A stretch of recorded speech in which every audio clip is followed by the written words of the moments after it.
जय हिंद साथियों। आज आपके लिए मैं जो टॉपिक लेकर आया हूं वो है सीएए के ऊपर चर्चा। बच्चों, देश में सीए को लेकर घमासान छिड़ा हुआ है।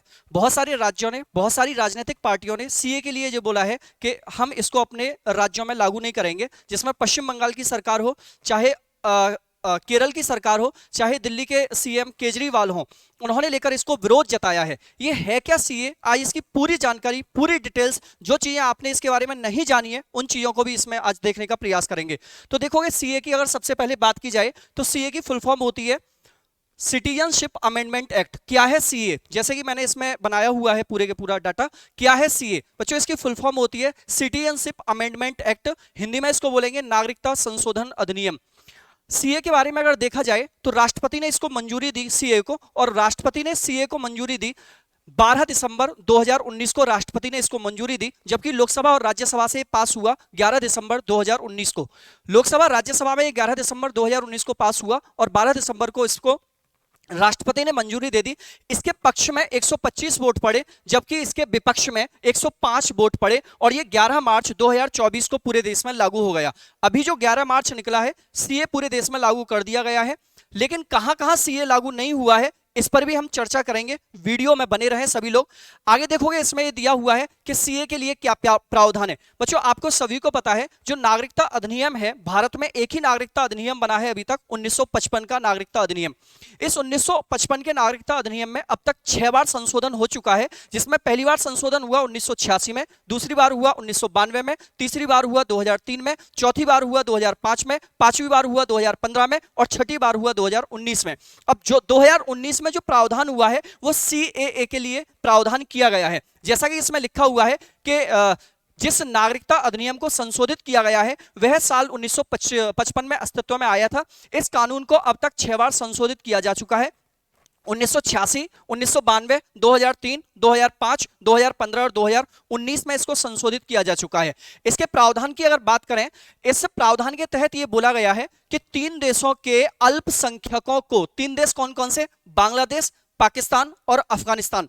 बांग्लादेश, पाकिस्तान और अफगानिस्तान में रहने वाले जो अल्पसंख्यक हैं, अब यहां पर अल्पसंख्यक कौन है यह बात समझने वाली है।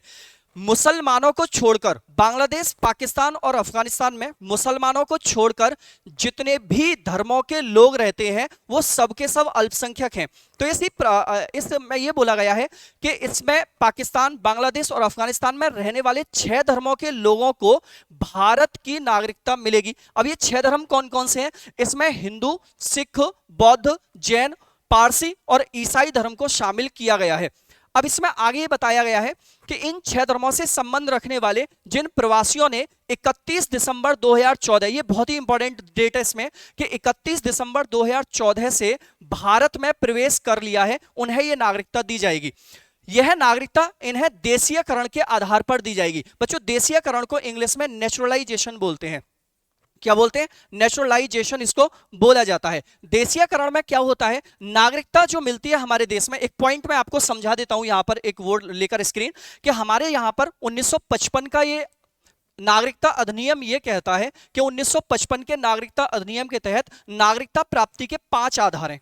कितने आधार हैं? 5 आधार हैं, जिसमें नागरिकता प्राप्ति का एक आधार है जन्म के आधार पर, एक आधार है वंश के आधार पर, एक आधार है पंजीकरण के आधार पर, पंजीकरण के आधार पर, और एक आधार है स्टूडेंट देशीयकरण के आधार पर, देशीयकरण के आधार पर, और एक आधार है अर्जित भूमि के आधार पर, अर्जित भूमि के आधार पर। अब इसमें ये प्रावधान जो किया गया है, सीएए वाले में जो प्रावधान किया गया है वो देशीयकरण को लेकर किया गया है। और देशीयकरण की शर्त क्या होती है? देशीयकरण की शर्त होती है संविधान की 22 भाषाओं में से कोई एक भाषा जानता हो, संविधान की 22 भाषाओं में से कोई एक भाषा जानता हो, भारत में 11 सालों से रह रहा हो।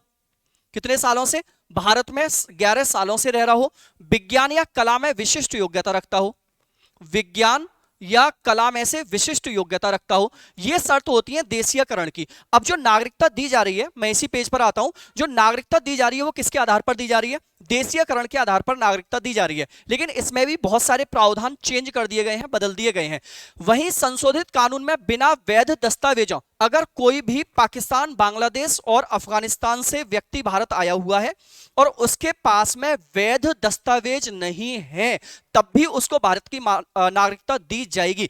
इसके अलावा अगर वो भारत आया हुआ है और उसके ऊपर में कोई अवैध कानूनी कार्रवाई चल रही है, तो वो कानूनी कार्रवाई उसके ऊपर से स्वतः ही समाप्त हो जाएगी। उस पर जितनी भी कार्रवाई चल रही है सब समाप्त हो जाएंगी। उसके पास में वैध दस्तावेज है या नहीं है, इससे कोई फर्क नहीं पड़ने वाला है। इस स्लाइड के अंदर मैंने यही लिखा हुआ है। आगे इसमें यह दिया हुआ है संविधान की 6ठी अनुसूची। ये एक बहुत ही इंपॉर्टेंट टर्मोलॉजी है स्टूडेंट इसमें, कि संविधान की 6ठी अनुसूची के अंदर में 4 राज्य आते हैं। संविधान की 6ठी अनुसूची में दिया हुआ है असम, मेघालय, मिजोरम और त्रिपुरा में रहने वाली अनुसूचित जनजातियों के प्रावधान की बात की गई है। अब इसमें यह बोला गया है संविधान की 6ठी अनुसूची के तहत असम, मेघालय, मिजोरम और त्रिपुरा के अंदर सीएए लागू नहीं होगा। असम, मेघालय, त्रिपुरा और मिजोरम में सीएए लागू नहीं होगा। इसके अलावा इनर स्टेट, इनर ये लिखा हुआ है यहां पर, इनर पॉइंट वाले क्षेत्रों में भी सीएए लागू नहीं होगा। अब ये इनर पॉइंट वाले क्षेत्र कौन से हैं? इनर पॉइंट वाले क्षेत्रों में एक तो अरुणाचल प्रदेश आता है, अरुणाचल प्रदेश आता है इसके अंदर में। एक इसके अंदर नागालैंड आता है, नागालैंड आता है। एक इसके अंदर में मिजोरम आता है, मिजोरम, सॉरी, एक इसके अंदर में मिजोरम आता है और एक इसके अंदर में मणिपुर आता है। कौन सा आता है? मणिपुर आता है। ये 4 राज्य इनर पॉइंट वाले क्षेत्र में आते हैं। इन इनर पॉइंट वाले क्षेत्र में भी सीएए लागू नहीं होगा। अगर सही तरीके से साफ तौर पर देखा जाए तो सीएए उत्तर पूर्वी राज्यों में लागू नहीं होने वाला है। असम में लागू नहीं होगा, मिजोरम में लागू नहीं होगा, मणिपुर में लागू नहीं होगा, त्रिपुरा में लागू नहीं होगा, अरुणाचल प्रदेश में लागू नहीं होगा, नागालैंड में लागू नहीं होगा और असम में भी लागू नहीं होगा। तो सीए कहां नहीं लागू होगा? नॉर्थ ईस्ट के जो स्टेट हैं बच्चों, यहां पर सीए लागू नहीं होने वाला। नॉर्थ ईस्ट के स्टेट में सीए लागू नहीं होने वाला है। इसके अलावा पूरे भारत में सीए को लागू किया जाएगा। इसमें आगे लिखा है कि क्या नियम है, जिन लोगों को भारत की नागरिकता प्राप्त करनी है उनके लिए नियम क्या बनाए हैं। कि सीए के थ्रू जिनको भारत की नागरिकता मिलेगी उनके लिए सरकार ने नियम क्या बनाए हैं। तो सरकार ने यह बोला है कि जो व्यक्ति जिस देश का रहने वाला है, पहले तो उसे ये दिखाना पड़ेगा कि भाई आप पाकिस्तान से ही आए हो, आप बांग्लादेश से आए हो और आप अफगानिस्तान से आए हो। आपके पास उस देश का कोई ना कोई प्रमाण पत्र होना जरूरी है। पाकिस्तान, बांग्लादेश और अफगानिस्तान का कोई वैध प्रमाण पत्र होना आपके पास जरूरी है, जिससे ये साफ क्लियर हो सके कि आप इन्हीं तीनों देशों से आए हो। जिससे कि ये ना हो कि चाइना का कोई आ जाए उठ के, या म्यांमार का कोई उठ के आ जाए, या फिर श्रीलंका का कोई नागरिक आ जाए और उसे भारत की नागरिकता इसमें मिल जाए। तो ऐसे नहीं होगा। उन्होंने पहले साफ क्लियर किया है कि इन 3 देशों से जो व्यक्ति आएगा वो उस देश का कोई ना कोई वैध प्रमाण पत्र दिखाएगा। उसमें यह लिखा हुआ है, हाल ही में जारी नियम के अनुसार पात्र नागरिकों को पात्र देशों द्वारा जारी जन्म, शैक्षणिक संस्थान प्रमाण पत्र, किसी भी प्रकार का पहचान दस्तावेज, कोई लाइसेंस या प्रमाण पत्र, भूमि या किराएदारी या अन्य कोई दस्तावेज जो आवेदक कि उस देश की नागरिकता प्राप्त करे, वह जरूरी है कि वो उस देश का है। ये प्रूफ उसको भारत सरकार को देना ही पड़ेगा। फिर इसके अलावा इसमें यह भी बात की गई है, ऐसा कोई भी दस्तावेज जो यह दर्शाए कि आवेदक के माता पिता, दादा दादी या परदादा में से कोई भी 3 देशों में से किसी एक देश का नागरिक है या रहे हैं, वह भी स्वीकार्य होगा। अगर उसके दादा दादी हैं या फिर माता पिता रहे हैं या परदादा अगर पाकिस्तान, बांग्लादेश या अफगानिस्तान के नागरिक रहे हैं, तो उन्हें भी यहां पर स्वीकार्य किया जाएगा। इसमें यह भी दिया गया है कि देशीयकरण के तहत, मैंने आपको यह बताया कि देशीयकरण के तहत नागरिकता उसी को मिलती है जो संविधान की 22 भाषाओं को जानता है। इसमें से साफ साफ क्लियर कर दिया है कि देशीयकरण के तहत हम 22 भाषाओं को हटा दे रहे हैं। इसमें से कि 22 भाषाओं में से कोई एक भाषा जानने का कोई जरूरी नहीं है इसके अंदर में। तो साफ लिखा हुआ है, देशीयकरण के तहत पूर्व के किसी भी शैक्षणिक संस्थान से यह प्रमाणित करने वाले प्रमाण पत्र की आवश्यकता भी समाप्त कर दी गई है कि वह आवेदक संविधान की 8वीं अनुसूची में उल्लेखित भाषाओं में से किसी एक भाषा को जानता है। तो जरूरी नहीं है कि संविधान की 8वीं अनुसूची में जो भाषाएं दी गई हैं उन भाषाओं में से किसी एक भाषा को आप जानते होगे तभी आपको सीए के तहत नागरिकता मिलेगी। ये हमने क्या कर दिया, इसमें कैंसिल कर दिया, इसको हटा दिया गया है। आगे इसमें यह बताया गया है कि सरकार ने कैग के लिए 20 दस्तावेजों की सूची तैयार की है कि इनमें से कोई एक दस्तावेज आपके पास है तो आपको सीएए के तहत क्या मिल जाएगी, नागरिकता मिल जाएगी। उस 20 दस्तावेजों में मैंने कुछ के नाम लिख दिए, जैसे कि आवासीय प्रमाण पत्र हो उस देश का आपके पास, या फिर आप देश में आए हो तो क्या लेकर आए हो, परमिट लेकर आए हो, या फिर आपके पास क्या होना चाहिए, आधार कार्ड होना चाहिए, या फिर आपके पास क्या हो, राशन कार्ड हो, या फिर आपके पास क्या हो, वीजा हो। और इसके अलावा भी 20 दस्तावेज हैं जिसमें से मैंने आपको कुछ दस्तावेज यहां पर लिख दिए हैं। तो कम से कम 20 दस्तावेज की सूची तैयार की है कि इन दस्तावेजों में से कोई एक दस्तावेज आपके पास होना ही चाहिए। इसके अलावा यहां पर सरकार ने, अब यहां पर सबसे बड़ी बात है कि इसका विरोध क्यों हो रहा है देश में। भाई आपने देखा है केजरीवाल विरोध कर रहे हैं इसका, ममता बनर्जी विरोध कर रही हैं इसका, केरल के सीएम विरोध कर रहे हैं और भारत के मुसलमान इसका विरोध कर रहे हैं। तो इसके विरोध का कारण क्या है, सबसे इंपॉर्टेंट बात इसमें ये आ रही है। तो विरोध के कारण कई सारे हैं। इसमें विरोध का कारण यह है कि कानून के तहत केवल 6 विशिष्ट धर्मों का ही चयन किया गया है। पहला विरोध का कारण यह है कि 6 ही धर्म क्यों, मुसलमानों को इसमें क्यों नहीं शामिल किया गया है, पहला विरोध का कारण यह है। और इसमें भी 3 देश लिए गए हैं कि इसमें पाकिस्तान, बांग्लादेश और अफगानिस्तान ही क्यों, इसमें चाइना क्यों नहीं लिया गया, इसमें नेपाल क्यों नहीं लिया गया, इसमें भूटान क्यों नहीं लिया गया, इसमें श्रीलंका क्यों नहीं लिया गया, इसमें म्यांमार क्यों नहीं लिया गया। यह विरोध का कारण है कि इसमें 6 धर्मों को ही लिया गया है और 3 देशों को लिया गया है। एक और लोगों का तर्क है कि भारत एक सेकुलर देश है। भारत कैसा है बच्चों, धर्मनिरपेक्ष देश है। यहां पर सभी धर्मों को बराबर का दर्जा दिया जाता है। सेकुलर देश है, यहां धर्म के आधार पर विभेद करना गलत होगा। जब हमारा देश सेकुलर देश है तो यहां पर धर्म के आधार पर हम किसी भी प्रकार का भेदभाव नहीं कर सकते। यह भारतीय संविधान के अनुच्छेद 14 का उल्लंघन है, क्योंकि संविधान के अनुच्छेद 14 में क्या दिया है, विधि का शासन, क्या दिया है, विधि के समक्ष समानता, विधि के समक्ष समानता या संरक्षण की बात इसमें की गई है कि सबके लिए संरक्षण हो तो बराबर हो और सभी के लिए समानता हो तो बराबर हो। तो यहां पर आर्टिकल 14 का उल्लंघन हो रहा है कि भाई यहां पर समानता कहां पर आ गई। यहां पर 6 धर्मों को तुम ले रहे हो, एक धर्म को छोड़ रहे हो, 3 देशों को ले रहे हो और देशों को छोड़ रहे हो। तो यहां पर आर्टिकल 14 का उल्लंघन हो रहा है, आर्टिकल 14 का वायलेंस हो रहा है। यह विरोध करने वाले लोगों का तर्क है यहां पर, ठीक है। दूसरी तरफ इन्होंने बोला है, हालांकि सरकार का यह कहना है कि वह धर्म के आधार पर विभेद नहीं कर रही है, बल्कि खास धर्म के लोगों को जो प्रताड़ित हैं उन्हें नागरिकता देने का प्रावधान किया जा रहा है। सरकार ने अपना मत रखा है। सरकार ने यह बोला है कि भाई देखो, हम किसी भी प्रकार का कोई भेदभाव नहीं कर रहे हैं। जो पाकिस्तान, बांग्लादेश और अफगानिस्तान में धार्मिक रूप से प्रताड़ित लोग हैं, बस उनको हम संरक्षण दे रहे हैं और देश में बुलाकर उनको नागरिकता का प्रावधान किया जा रहा है। हम किसी के साथ में भेदभाव नहीं कर रहे। तो यहीं पर विरोधियों का तर्क क्या है, विरोध करने वाले लोग और क्या तर्क दे रहे हैं। अगर सरकार धार्मिक रूप से प्रताड़ितों का समर्थन करती है तो यह प्रताड़ना भूटान के ईसाई भी झेल रहे हैं, म्यांमार के रोहिंग्या भी झेल रहे हैं, चीन के उइगर मुसलमान भी इसको झेल रहे हैं। तो इनको क्यों नहीं शामिल किया जा रहा। अगर सरकार को प्रताड़ना ही दिख रही है तो फिर यहां भी लोगों के साथ में प्रताड़ना हो रही है, इनको भी शामिल किया जाए। दूसरी तरफ इसके अलावा पाकिस्तान के शिया, अहमदिया और कादियानी भी धार्मिक रूप से प्रताड़ित है, उनको फिर क्यों नहीं बुलाया जा रहा है। तो ये विरोधियों का तर्क है यहां पर कि सरकार अगर धार्मिक रूप से प्रताड़ना की बात कर रही है तो चीन, म्यांमार और भूटान के लोग भी प्रताड़ित हैं यहां पर, और पाकिस्तान में खुद मुसलमान प्रताड़ित है। पाकिस्तान का शिया मुसलमान प्रताड़ित है, पाकिस्तान का अहमदिया मुसलमान प्रताड़ित है, पाकिस्तान का कादियानी मुसलमान तो इतना प्रताड़ित है कि पाकिस्तान से उसको निकाल के अलग भगा दिया है पाकिस्तान के ही लोगों ने। अब यहां पर तो फिर उनके लिए विशेष प्रावधान क्यों नहीं लागू किए जा रहे। तो यहां पर विरोधियों का तर्क ये वाला चल रहा है। इसी में आगे ये भी कहा गया है, अफगानिस्तान भारत से सबसे छोटी सीमा साझा कर रहा है। जिस अफगानिस्तान को तुमने शामिल किया है कि भाई अफगानिस्तान के लोगों को हम भारत में बुलाकर नागरिकता देंगे, वो अफगानिस्तान भारत के साथ में सबसे छोटी सीमा साझा करता है, मात्र 106 किलोमीटर की सीमा साझा करता है। लेकिन म्यांमार, नेपाल, भूटान और चीन ये भारत के साथ में सबसे लंबी सीमा साझा करते हैं। यहां पर चीन भारत के साथ में 3488 किलोमीटर की सीमा साझा कर रहा है। यहां पर म्यांमार का देखोगे तो म्यांमार भारत के साथ में 1643 किलोमीटर की सीमा साझा करता है, नेपाल 1751 किलोमीटर की सीमा साझा करता है और भूटान 699 किलोमीटर की सीमा साझा करता है। तो ये इतनी लंबी सीमा साझा करने वाले देश हैं, तो इन देशों को क्यों शामिल नहीं किया गया है, जबकि अफगानिस्तान बहुत छोटी सी सीमा साझा करता है, उसको शामिल इसमें कर लिया गया है। एक विरोधियों ने तर्क ये भी दिया है। आगे इन्होंने ये भी बोला है, एक समस्या यह भी है कि अधिनियम में प्रताड़ना को परिभाषित नहीं किया गया है और ना ही उत्पीड़न के नियम बताए गए हैं। तो यह कैसे पता चलेगा कि जो व्यक्ति भारत आया है वो उत्पीड़ित हुआ ही है? तो यहां पर दूसरा तर्क ये दिया है कि यहां पर प्रताड़ना का कोई रूल नहीं बताया गया है कि भाई प्रताड़ना होगी क्या, कैसी प्रताड़ना परिभाषित की है, प्रताड़ना को परिभाषित नहीं किया गया है।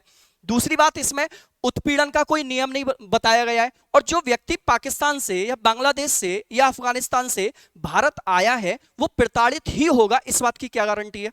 तो ये बात भी एक यहां पर बोली गई है। आगे इसमें यह भी बोला गया है, एक सवाल यह भी है कि ऐसे समय में जब सरकार एक देश एक कानून की बात कर रही है, सरकार किसकी बात कर रही है? एक देश एक कानून की बात कर रही है, तो भारत के कुछ राज्यों को इसमें रियायत क्यों है? जैसे मैंने ये बोला है, जब एक देश एक कानून की बात कर रहे हो तो इसमें भारत ने कुछ राज्यों में इसको लागू क्यों नहीं कराया है? जैसे कि असम में लागू नहीं होगा, ये मेघालय में लागू नहीं होगा, मिजोरम में लागू नहीं होगा, नागालैंड में लागू नहीं होगा, अरुणाचल प्रदेश में लागू नहीं होगा, त्रिपुरा में लागू नहीं होगा। तो फिर यहां पर एक देश एक कानून कहां फॉलो हुआ? तो यहां पर विरोधियों ने यह भी तर्क दिया है कि जब एक देश एक कानून की बात कर रहे हो तो या तो ये पूरे देश में लागू होना चाहिए था या बिल्कुल लागू नहीं होना चाहिए था। आगे सरकार ने इनर लाइन वाले और अनुसूचित 6 वाले राज्यों में इसको लागू नहीं करने का फैसला लिया है, जैसे मैंने अभी नाम बताया आपको। ऐसे में सवाल यह है कि कोई बांग्लादेशी हिंदू, सबसे बड़ी बात यहां पर क्या आ रही है कि जैसे कि असम में ये लागू नहीं होगा। अब जब असम में लागू नहीं होगा और बांग्लादेश का कोई हिंदू असम में रह रहा है तो उसको नागरिकता मिलेगी या नहीं मिलेगी? एक ये बड़ा प्रश्न है यहां पर कि भाई असम के रहने वाले, जो असम में रहने वाले लोग हैं, बांग्लादेश से आए हुए या पाकिस्तान से आए हुए या अफगानिस्तान से आए हुए, वहां पर सीएए लागू नहीं होगा। तो फिर असम में रहने वाले पाकिस्तानी, बांग्लादेशी और अफगानिस्तानियों को सीएए के तहत नागरिकता दी जाएगी या नहीं दी जाएगी? तो ये एक बड़ा प्रश्न यहां पर खड़ा हो रहा है। तो यहां पर यही बोला है कि ऐसे में सवाल यह है कि कोई बांग्लादेशी हिंदू यदि असम या अनुसूचित 6 के किसी राज्य में बसा है तो क्या सरकार उन्हें शरणार्थी नहीं मानेगी? तो यहां पर यह भी क्वेश्चन है।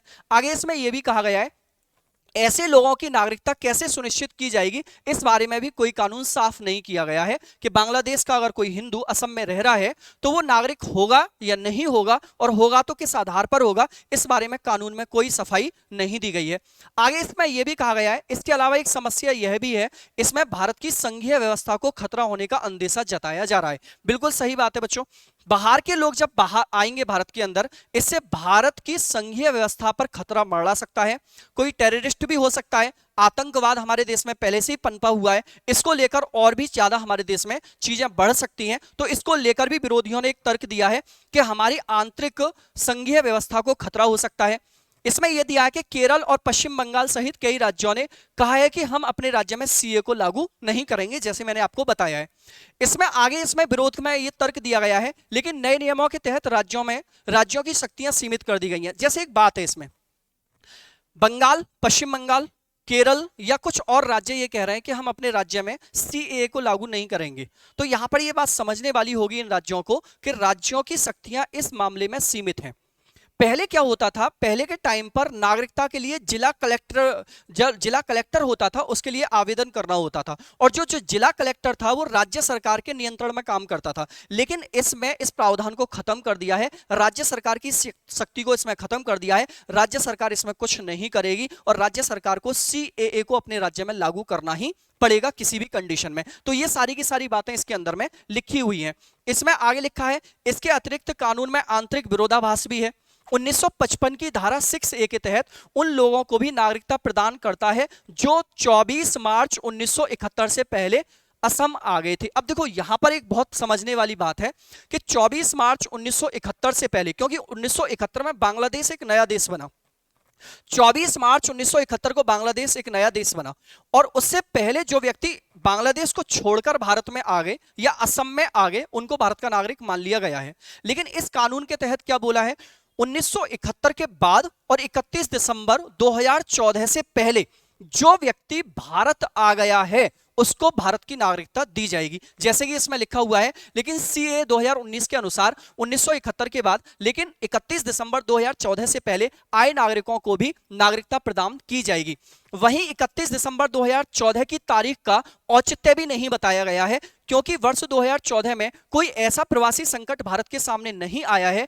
तो आखिर किस आधार पर यह कट ऑफ डेट निर्धारित की गई है? यहां पर एक क्वेश्चन ये खड़ा हो रहा है कि सरकार ने 31 दिसंबर 2014 ही क्यों निर्धारित की है, इसका क्या मीनिंग है? 31 दिसंबर 2014 ही सरकार ने क्यों निर्धारित की है कि 31 दिसंबर 2014 तक जो व्यक्ति पाकिस्तान, बांग्लादेश और अफगानिस्तान से चल के भारत आ गया है उसको भारत की नागरिकता मिल जाएगी। 2014 में ऐसा क्या हुआ था? 2014 में कोई प्रवासी संकट आया भारत के अंदर में? ऐसा क्या हुआ सरकार ने 31 दिसंबर 2014 तक की डेट को निर्धारित किया है? एक ये भी क्वेश्चन खड़ा हो रहा है क्योंकि 2014 में कोई भी प्रवासी संकट भारत के अंदर में नहीं आया है। आगे इसमें और भी तर्क दिए हैं। एक तरफ भारत सरकार अवैध प्रवासियों को भारत की सुरक्षा के लिए खतरा मानती रही है और यही कारण है कि भारत ने शरणार्थियों से संबंधित जेनेवा कन्वेंशन 1961 पर हस्ताक्षर नहीं किए थे। भारत सरकार हमेशा से एक बात कहती आ रही है और एनआरसी होने का यही एक कारण भी है कि एनआरसी कराई भी इसलिए जा रही है कि जो हमारे देश में अवैध प्रवासी रह रहे हैं उनसे देश की सुरक्षा को खतरा है। तो जब देश की सुरक्षा को खतरा है तो ये भी तो बाहर से आने वाले लोग हैं, तो इनसे भी खतरा हो सकता है। और इसी खतरे को देखते हुए भारत सरकार ने जिनेवा कन्वेंशन 1961 पर कभी हस्ताक्षर भी नहीं किए। जब भारत सरकार दूसरे लोगों को अवैध मान रही है और उनसे खतरा मान रही है तो इनसे खतरा होगा नहीं होगा इस बात की क्या गारंटी है? तो यहां पर जिनेवा कन्वेंशन 1961 पर भी भारत सरकार ने हस्ताक्षर नहीं किए। सरकार कुछ दूसरे देशों के कुछ नागरिकों को बिना वीजा, पासपोर्ट जैसे वैध दस्तावेजों के बिना ही नागरिकता दे रही है। मतलब भारत सरकार ने कहा है कि जो लोग पाकिस्तान, अफगानिस्तान और बांग्लादेश से भारत आ रहे हैं उनके पास में वीजा नहीं है, पासपोर्ट नहीं है, कोई दस्तावेज नहीं है, तब भी उनको हम नागरिकता दे देंगे। तो यहां पर ये लिखा हुआ है। इन विभिन्न तर्कों के आधार पर ही सुप्रीम कोर्ट में 200 से अधिक याचिकाएं डाली गई हैं। अलग अलग लोगों ने सुप्रीम कोर्ट में 200 से अधिक याचिकाएं डाली हैं इस कानून को रद्द कराने के लिए। आगे की इसमें कहानी है कि विरोध करने वालों का तर्क इसमें यह भी है कि ऐसे में यह प्रश्न उठता है कि सुप्रीम कोर्ट अनुच्छेद 14 के आधार पर जो समानता का अधिकार देता है कानून को खारिज कर सकती है। अब ये देखने वाली बात होगी सुप्रीम कोर्ट में याचिकाएं पड़ी हैं 200, सुप्रीम कोर्ट इस पर क्या एक्शन लेता है? क्या आर्टिकल 14 के आधार पर सुप्रीम कोर्ट इसको खारिज करने की शक्ति रखता है? तो यहां पर ये पॉइंट बहुत ही इंपॉर्टेंट है। अब आगे का इसमें क्या होगा, सीए में आगे क्या होने वाला है, इस पर बहुत ज्यादा इंपॉर्टेंट बात मैंने लिखी हुई है यहां पर कि सीए में आगे क्या होगा। ऐसा नहीं है कि भारत में पहली बार सीए के ऊपर कोई बात हुई है, ऐसा बिल्कुल नहीं है कि सीए के तहत हमने पहली बार ऐसा कुछ किया है। यहां पर फरवरी 2004 में प्रधानमंत्री अटल बिहारी वाजपेयी की सरकार ने राजस्थान तथा गुजरात के कुछ सीमावर्ती जिलों के जिला मजिस्ट्रेटों को पाकिस्तानी हिंदुओं के लिए नागरिकता में संशोधन किया था। 2004 में अटल बिहारी वाजपेयी भी गुजरात और राजस्थान से लगी जो पाकिस्तान की सीमा है और पाकिस्तान में रहने वाले हिंदू हैं उनके लिए नागरिकता में संशोधन किया था। वहीं 2010 में मनमोहन सरकार ने भी पाकिस्तान के सिख और हिंदुओं के नागरिकों के लिए कुछ रियायतों का भी प्रावधान किया था। तो ये कहानी पहले से ही चली आ रही है, ऐसा नहीं है कि ये पहली बार हमारे देश के अंदर में हो रहा है कि पहली बार सीए जैसा प्रावधान आ रहा है या इसके तहत कुछ हो रहा है। अटल बिहारी वाजपेयी भी इस पर काम कर चुके हैं, डॉक्टर मनमोहन सिंह भी इस पर काम कर चुके हैं। जब हमारे देश में इस पर बहुत सारी बातें हो ही चुकी हैं तो ऐसे में प्रताड़ित लोगों को सुरक्षा देना कहीं से गलत नहीं हो सकता है क्योंकि ये काम पहले से ही चला आ रहा है। तो यहां पर आगे ये होगा कि इसमें प्रताड़ित लोगों को सुरक्षा देना कुछ गलत नहीं है अगर एक मायने में देखा जाए। विरोध करने से पहले एक बात समझनी होगी, इस कानून से किसी भी व्यक्ति की नागरिकता नहीं जा रही है बल्कि कुछ धार्मिक लोग जो प्रताड़ित हैं उनको नागरिकता दी जा रही है। इससे किसी की नागरिकता जाएगी नहीं, ये बात बिल्कुल क्लियर है। किसी की नागरिकता छीनी नहीं जाएगी सीएए से, ये बात क्लियर है। लेकिन जो धार्मिक प्रताड़ित लोग हैं उनको 3 देशों में, बल्कि पाकिस्तान, बांग्लादेश और अफगानिस्तान, उनको नागरिकता देने का प्रावधान इसमें किया जा रहा है। आगे इसमें क्या लिखा है, वहीं इससे किसी देश के नागरिकों को नागरिकता देने का प्रावधान बंद नहीं किया गया है। पहले की तरह अभी भी नागरिकता प्राप्त कर सकते हैं जन्म के आधार पर, वंश के आधार पर, पंजीकरण के आधार पर, देशीयकरण के आधार पर और अर्जित भूमि के आधार पर। लेकिन बस इसमें थोड़ा सा फर्क ये हो गया है कि देशीयकरण के आधार पर जहां पर 11 साल का प्रावधान है इसमें सीए के तहत उसको 5 साल का प्रावधान कर दिया है। बाकी अगर कोई भी नॉर्मल व्यक्ति है जो पाकिस्तान से आ रहा है और मुसलमान है, उसको नागरिकता चाहिए तो वो पुराने कानून के आधार पर नागरिकता भारत की ले सकता है, लेकिन सीएए के तहत उसको नागरिकता नहीं दी जाएगी। इसमें आगे ये भी दिया है, हालांकि सरकार सभी धर्मों के उत्पीड़ित लोगों को नागरिकता दे सकती थी, वहीं म्यांमार, चीन और श्रीलंका के प्रताड़ित नागरिकों को भी ऐसी रियायत दी जा सकती थी। चाहती सरकार तो ये काम हो सकता था। सरकार चाहती तो चीन, म्यांमार और श्रीलंका में जो प्रताड़ित लोग हैं उनको भी नागरिकता दे सकती थी, उनको भी भारत बुला सकती थी। सीए के तहत दलित वर्ग को सबसे अधिक राहत मिलने वाली है। इसमें एक फैक्ट निकल के आया है कि सीए के तहत दलित वर्ग को सबसे अधिक राहत मिलेगी। क्यों, कैसे? क्योंकि कानून के तहत जिन 6000 लोगों ने नागरिकता के लिए आवेदन किया है उसमें से 70% कौन है? दलित हैं। अभी 6000 आवेदन हुए नागरिकता के लिए पाकिस्तान, बांग्लादेश और अफगानिस्तान से, उसमें से 70% लोग कौन है? दलित कैटेगरी से बिलोंग करते हैं। इसमें आगे ये दिया है, ऐसा नहीं है कि सीए जैसे प्रावधान भारत में ही लागू किए जा रहे हैं। अमेरिका और ब्रिटेन जैसे देशों में प्रताड़ित अल्पसंख्यक लोगों को नागरिकता दी जा रही है, इसलिए इसे लेकर भारत में विरोध नहीं होना चाहिए। भारत ही एक अकेला देश नहीं है जो सीए जैसे प्रावधान लागू कर रहा है। अमेरिका, ब्रिटेन भी ऐसा बहुत पहले से कर रहे हैं, तो भारत में भी इसका विरोध नहीं होना चाहिए।